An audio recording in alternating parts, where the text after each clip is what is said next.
talking about that, and she and Eric were a couple of years ago.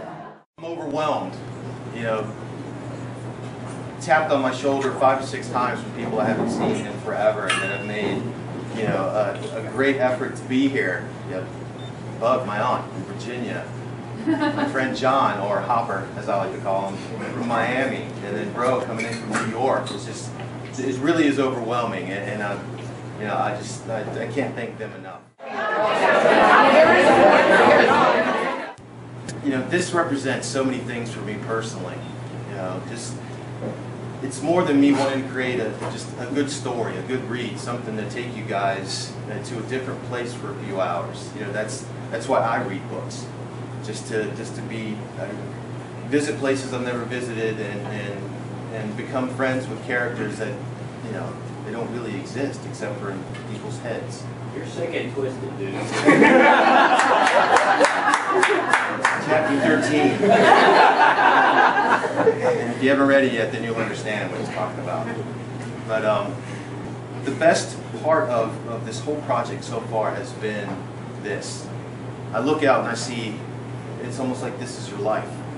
You know, obviously my parents, who were there from the beginning, you know, and then I've got my aunt and my sisters here, you know, and my family from when I was, you know, a young boy, and I look around and I see classmates that I haven't seen in 20 years, you know, and then we keep going further to, you know, a few years down the line, and everyone that I met at CJ's, which was almost like, you know, where I met my second family, and they're here, and some of them I haven't seen in forever, and it just goes on and on. It's overwhelming that I'm able to have everybody in one place, and that's why I write. I write because I want to connect with people. I want to create something that brings everyone together, and even though it's you know, it's not the sweetest story, it's not the Notebook, no tears, but it's just the fact that I get to think about. This book is on the shelves, and people are reading it, and they're getting a little bit better understanding of what I want to do, and that's just tell a good story. Just be one of those guys that can tell a good story. So thank you very much for coming here, for being a part of this. Natalie Elzinga, she's my graphic designer. There's so much more than that.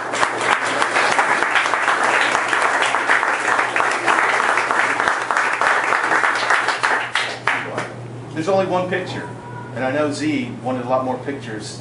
I could only give him one, so it had to be good. And she just did an amazing job of taking something intangible in my head and making it, you know, as creepy as possible. It just tells the story of the book and the cover, and that's exactly what she did. And you know, of course, a longtime friend, Gordon Wolfe, the guy that gets the phone call at 3 o'clock in the morning when I'm panicking about the fact that, you know, this chapter sucks. It just doesn't flow. I don't know what's going on. And he's the guy that answers the phone and just calms me down and says, look, just keep writing. If I had a nickel for every time he said that, we'd probably be giving these things away because we wouldn't. But I want to thank you as well for being that guy. And the one person that none of this would be possible, and I would look like a complete idiot if you actually read the original manuscript of this book, because I can't spell.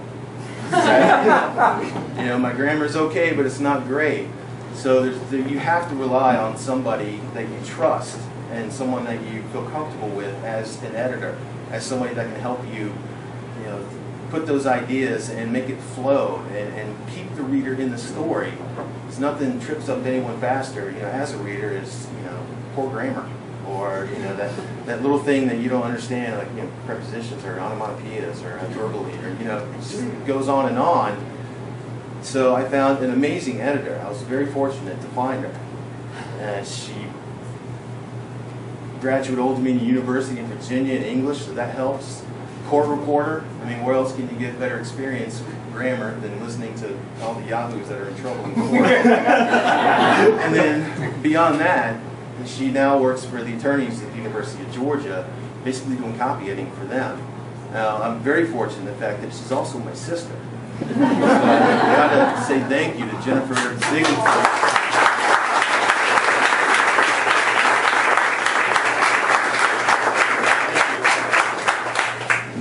And also the newest addition to our team, Mr. Martin Feeders. He's the guy that, if you go to my website, built it in like 10 seconds. It just amazes me. He's going to be handling a lot of our technical stuff, and he's also behind the camera. Mark. Hello. In the acknowledgments page of the book, there are two people there that mean the world to me. One of them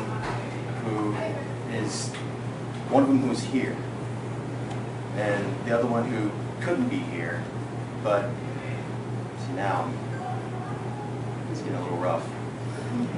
But my grandfather, who couldn't be here, he's in Virginia, but he's in every page, he's in every thought, and he's the guy that if there's anything good about me, or if anything that makes me stand out above others, it's because of him, what he taught me. And I think he is also one of the reasons why I got the other part of the acknowledgement, Jennifer, my girl, wherever I don't know where did she leave?